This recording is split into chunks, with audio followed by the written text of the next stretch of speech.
यहाँ आस्था के नाम पर ज़मीन लूट है। यहाँ आस्था के नाम पर अवैध तरीके से ज़मीनों पर कब्जा है। यहाँ आस्था के नाम पर पहाड़ को बर्बाद किया जा रहा है।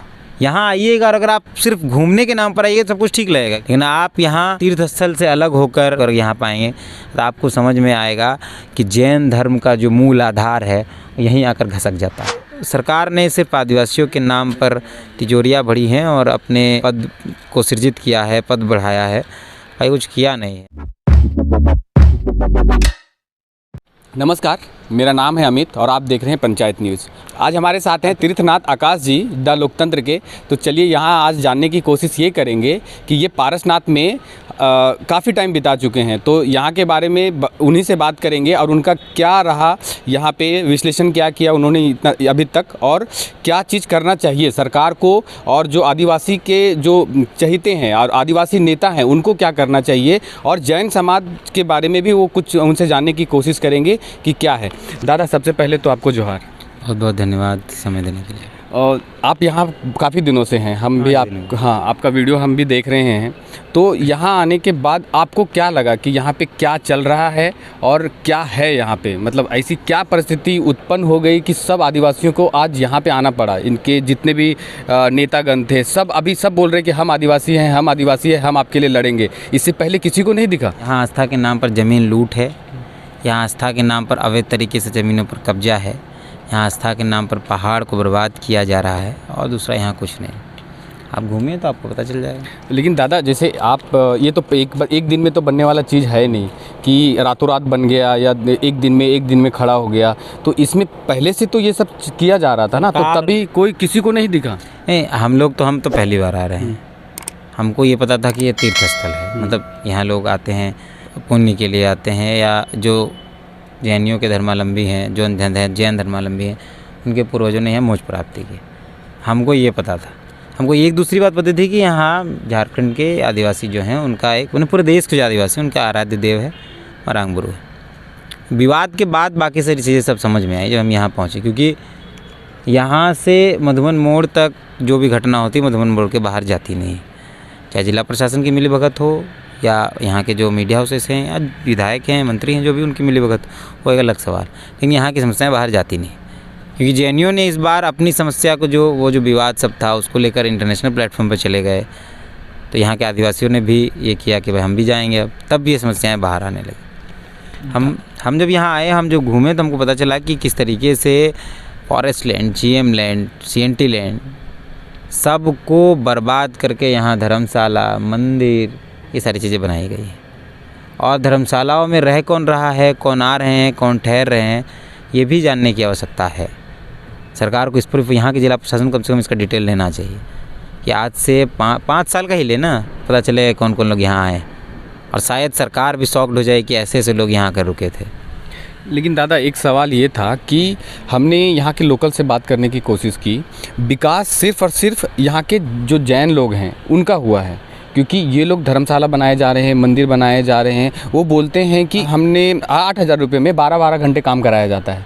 तो 8,000 रुपये में आज के इस महंगाई के दौर में क्या होता है? देखिए, हम फिर से वही बात कह रहे हैं कि यहाँ के जो लोकल लोग हैं, जो स्थानीय लोग हैं, वो आज भी पीढ़ी दर पीढ़ी डोली मजदूरी ही कर रहे हैं।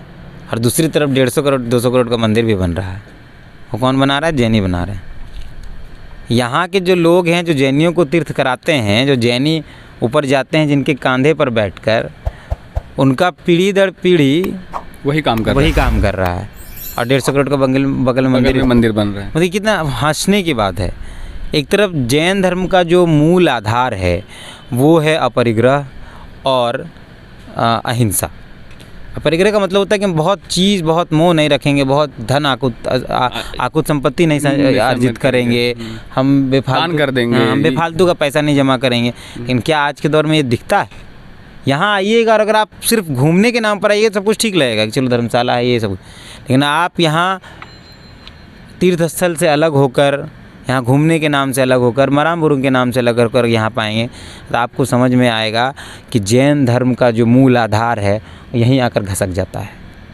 लेकिन दादा एक चीज़ और है कि जैसे यहाँ पे हमने कुछ जैनियों से भी बात करने की कोशिश की, जो तीर्थयात्री आए हुए थे उनसे भी बात करने की कोशिश की। वो बोलते हैं कि हम तो डोनेशन दे देते हैं। हमारा सवाल उनसे ये था कि आप जब डोनेशन देते हैं तो आप ये भी छानबीन कीजिए कि ये आपका पैसा कहाँ पे इस्तेमाल हो रहा है, कहाँ पे लग रहा है, लोगों की भलाई में लग रहा है कि आपके करोड़ों अरबों रुपए के मंदिर बनाए जा रहे हैं। तो बोलते वो तो ट्रस्टी का काम है, वो ट्रस्टी देखते हैं। और हम बोलते फिर आप एटीजी में क्लेम क्यों लेते हैं? जब अगर आपको अगर डोनेशन देना है तो आप ऐसे दीजिए ना, आप एटीजी में क्लेम क्यों करते हो? हमारा टैक्स का पैसा जो आप एटीजी के थ्रू आप हमें देने वाले थे वो आप मंदिर में दे देते हैं, आप अपना टैक्स बचा लेते हैं। लेकिन यहाँ पे फिर वो आप ही के सेवा भाव में मंदिर बन जाते हैं, धर्मशाला बन जाते हैं और आप ही में यूज हो जाता है, पैसा वाइट हो जाता है। सब आप ही में यूज हो जाता है। तो यहाँ के जो लोग हैं, मूल निवासी हैं, उनका विकास क्या हुआ? तो बोलते नहीं, वो तो आपको गवर्नमेंट से पूछना पड़ेगा, गवर्नमेंट के साथ करना। हाँ, मैंने भी आज जो महाराज जी यहाँ हैं उनके शायद मैनेजर हैं, उनको फ़ोन किया था कल। उनको पूछा कि जो अवैध तरीके से यहाँ मंदिर और धर्मशालाओं का निर्माण हुआ है CNT लैंड पर, GM लैंड पर,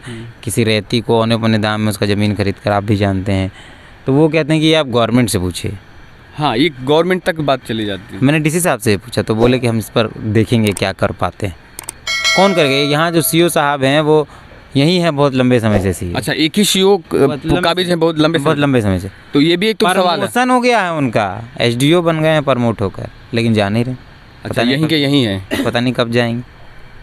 तो भाई आप यहाँ के जो जिला पदाधिकारी हैं या यहाँ के जो CO रहे हैं और जो लोग रहे हैं, CI रहे हैं, AC रहे हैं, उनके संपत्ति की भी जांच होनी चाहिए। उनको कितना पैसा मिला है? हम तो डंके की चोट पर कह रहे हैं भाई आप जांच करिए ना, आप जांच करिए। अगर एक भी मामला गलत निकल जाता है या यहाँ नहीं निकलता है CNT लैंड पर अवैध निर्माण, GM लैंड पर अवैध निर्माण, फॉरेस्ट लैंड पर अवैध निर्माण, तो हमको सज़ा दीजिएगा। और अगर निकल जाता है तो आपको सज़ा मिलेगा। लेकिन है हिम्मत तो जांच करें। मैंने तो कहा DC साहब से भी, मैंने कहा, मेरा इंटरव्यू रहा, मैंने सवाल उनसे पूछा कि इस पर क्यों नहीं कुछ कर रहे हैं आप। दादा एक और था कि जो डोली वाले जो ये है मजदूर हैं, वो लोग चढ़ते उनकी पैर के जितने दोनों घुटने हैं वो घिस जाते हैं। और प्लस कि उनकी पीढ़ी दर पीढ़ी वही करते आती है। और अभी आपने भी देखा, हमने भी देखा, हम भी आपके साथी हैं, तो कि वो खुले आसमान में सोते हैं। बगल में उसके जस्ट यहाँ पे करोड़ों रुपए की मंदिर खत्म होती है, उसके बाद उसकी झोपड़ी चालू हो जाती है। झोपड़ी भी नहीं है, प्लास्टिक का शेड लगा के वो लोग रहते हैं। तो दादा ये आदिवासी बचाने के जो नाम पे जो नेतागिरी करते हैं नेता, उनको कभी नहीं दिखा? आज ही क्यों दिखा? यहाँ आते ही नहीं ना देखने, यहाँ आते ही नहीं है, बाहर से ही सब कुछ खत्म हो जाता है। हाँ, अभी भी जो हुआ मतलब उसमें कि कभी ऐसा उनके इतने जो लोग यहाँ भाषण दिए थे उस दिन, जो लोग उस दिन वहाँ बाहर भाषण दे रहे थे मंच के ऊपर, कितने नेता यहाँ तक आए थे?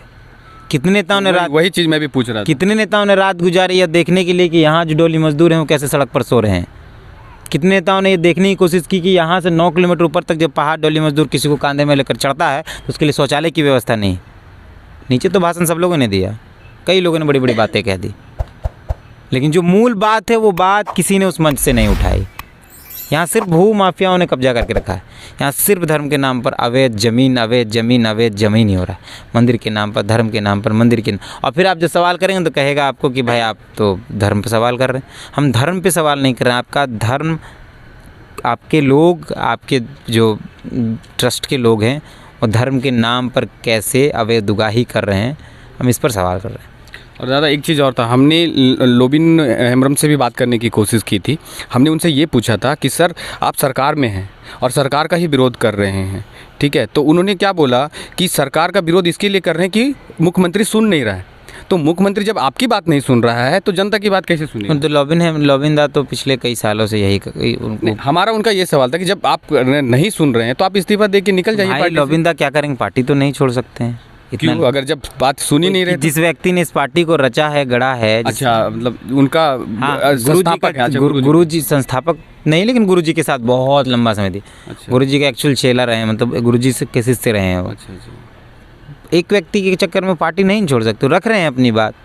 ये भी तो बड़ी बात है कि जहाँ सब 100% ईमानदार है वहाँ व्यक्ति 90%, 100% बेईमान है वहाँ व्यक्ति 90% ईमानदार है।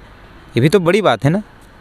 हम क्यों कहें, हम और आप क्यों कहेंगे कि आप छोड़ दीजिए पार्टी? नहीं, मतलब मेरा ऐसा नहीं, ये सवाल नहीं, हम लोग नहीं कह सकते इस बात को कि आप पार्टी छोड़ दीजिए। 30 विधायकों में एक व्यक्ति भी नहीं बोल रहा है, 30 विधायक में 30 विधायक नहीं बोल रहे हैं, वहाँ एक विधायक बोल रहा है उसी प्लेटफॉर्म में रख के। ये तो कलेजा है। और इस लोबिन हेम्ब्रम निर्दलीय भी चुनाव लड़े हैं, उस इलाके में जाइए इनके विधानसभा क्षेत्र में, निर्दलीय भी चुनाव लड़े हैं, जीते हैं, दल में रहकर चुनाव लड़े हैं, जीते हैं। तो ये लोग ज़मीनी व्यक्ति हैं, इनको दर्द समझ में आता है। लेकिन मेरा सवाल राज्य सरकार से यही है कि मतलब सरकार ने सिर्फ आदिवासियों के नाम पर तिजोरियाँ भरी हैं और अपने अपने पद को सृजित किया है, पद बढ़ाया है, भाई कुछ किया नहीं है। आप यहाँ देखिए ना, यहाँ के हम गांव गए थे, उधर ही गांव है, सतघटिया गांव है। हाँ, आपका इंटरव्यू देखा था मैंने। कुछ भी नहीं है वहाँ पे। और ऐसे कई गांव हैं आजू बाजू में, लेफ्ट राइट, मतलब अगर उत्तर पूर्व जिधर भी देखिए, जिधर जा नहीं पाते हम जा नहीं पाए समय के कारण, लेकिन हम फिर आएंगे और जाएंगे जरूर। बहुत गाँव है जिसका बुरा हाल है, कुछ भी नहीं है। वही तो हम बार बार कह रहे हैं कि एक तरफ आदिवासी वन पट्टा में अधिकार के लिए ज़मीन पूर्वजों से रह रहे हैं, जंगल पूर्वजों से उनका जो पूर्वज जंगल में रह रहे हैं, वो वहाँ अपना अधिकार चाहता है, वन पट्टा चाहता है, लेकिन उनको नहीं मिल रहा है। और यहाँ देखिए forest land, GM land, CNT land, सबको बर्बाद करके मंदिर, धर्मशाला, सब कुछ बना दिया गया। एक वृद्धाश्रम बनता है, चंदा लिया जाता है, वृद्धाश्रम फिर धर्मशाला बनता है, धर्मशाला फिर बन जाता है होटल बन जाता है। डोली मजदूरों के लिए वहाँ रहने का आश्रम बनता है, वो फिर मंदिर बन जाता है। आप सोचिए कि क्या हो रहा है यहाँ। 10 साल में इतनी कुछ चीज़ें यहाँ बदल गई। आप पूछिए ना, कि किसी को आके पूछिए कि यहाँ नाला था, वो कहाँ गया। इस जगह पर नाला है, हाँ ये नाला ऊपर से नाला आता है, 75 फीट का नाला था, वो कहाँ गया, सेवा समाप्त हो गया उसका। पहाड़ से जब पानी उतरेगा, किसी दिन अगर बहुत ज़ोरदार बारिश हुई मौसम में, पहाड़ से पानी कैसे उतरेगा। और फिर इनका मंदिर टूटेगा, इनका धर्मशाला टूटेगा, तो फिर सरकार से क्लेम लेंगे कि भाई हमको दीजिए कंपनसेशन। तो भाई आप छेड़ रहे हैं पहाड़ को, आप तलहट्टी को बर्बाद कर दिया। आप देखिए ना, पहाड़ इतना नीचे तक है। पहाड़ को आप उसका रेंज पता करेंगे तो पता चलेगा नीचे तक है। लेकिन आप देखिए यहाँ पे कैसे, ये तो जगह ही नहीं लग रहा कि यहाँ कभी पहाड़ हुआ करता होगा। ये पूरा इलाका देख लीजिए। आपने जो बात किया डीसी से, लास्ट जो बात किया कि जितने भी यहाँ पे आसपास के जितने भी गांव हैं, तो उनसे क्या आश्वासन मिला और क्या कर बोले कि हम करेंगे काम। हम अपने पदाधिकारियों से इस बात को कहते हैं और हम उनके लिए काम करेंगे। डीसी साहब ने जो आश्वासन मुझे दिया है, और मैंने 1 महीने का समय लिया डीसी साहब से कि सर 1 महीने बाद फिर हम कई कागज़ों के साथ आएंगे। यहाँ जो ज़मीन का अवैध धंधा चल रहा है, कैसे अवैध तरीके से औंधे पौधे दाम में ज़मीनें खरीदे, तो बोले ठीक है। और एक चीज़ और लास्ट, ये जैनियों के लिए हैं, अगर उनको आप बोलना चाहेंगे तो, अगर आपके हिसाब से हम वही कहेंगे। एक चीज़ मैं बता देता हूँ आपको क्या है कि जैनियों से कहना ये है कि आप इतना बड़ा जो डोनेशन यहाँ देते हैं, ठीक है, और एटीजी के नाम पे आप जो क्लेम हमारे सरकार से आप ले लेते हैं और हमारे टैक्स के पैसे से यहाँ ये जो हो रहा है, तो जो हमारे जो दर्शक जो भी जैन भी रहेंगे, क्योंकि हमारे जो फॉलोअर हैं वो दिल्ली और मुंबई दोनों से हैं, तो अगर वो देखते रहेंगे तो उनको क्या बोलना चाहेंगे कि जो यहाँ पे जितना बड़ा ये सब वही बात करेंगे। भाई आप चंदा दे रहे हैं तो आप देखिए ना उसका क्या इस्तेमाल हो रहा है। आप चंदा दे रहे हैं तो उसको देखिए, आप मांगे हिसाब किताब कि फलना ट्रस्ट ने क्या क्या चीज़ें बनाई, लोगों के भलाई के लिए कितने पैसे लगे, और मंदिर तो चंदा इसलिए तो नहीं दे रहे हैं कि आप मंदिर बना दीजिए, और आप ही के लिए गेस्ट हाउस बने। आप तो चंदा इसलिए दे रहे हैं कि यहाँ के लोगों का विकास। एक गांव है इधर बगदाहा, उसको गोद लिया गया था, महाराज जी ने गोद लिया था, पता नहीं क्या नाराजगी हुई, गोद से उतार दिया। बहुत ताम झाम हुआ, चंदा लिया गया, महाराज जी ने गोद लिया, महाराज जी ने गोद लिया, महाराज जी नाराज हुए ने क्या हुआ, गोद से उतार दिया। आज गाँव का वही हाल है जो था। लेकिन चंदा तो आया है, चंदा तो आया है, फिर तो सबने दिया है, कहाँ गया, क्या हुआ उन पैसे का। हाँ, ये सवाल तो इन्हीं को करना पड़ेगा जो डोनेशन देते हैं और जो एटीजी में क्लेम लेते हैं, और सरकार को भी इसमें ध्यान देना चाहिए कि आप एटीजी में इतना बड़ा क्लेम ले लेते हैं, क्योंकि ये सब करोड़पति अरबपति लोग हैं। ये लोग सब फैक्ट्रियाँ वाले लोग हैं, जो फैक्ट्री चलाते हैं, जो इंडस्ट्री चलाते हैं, जो डायमंड कारोबारी हैं।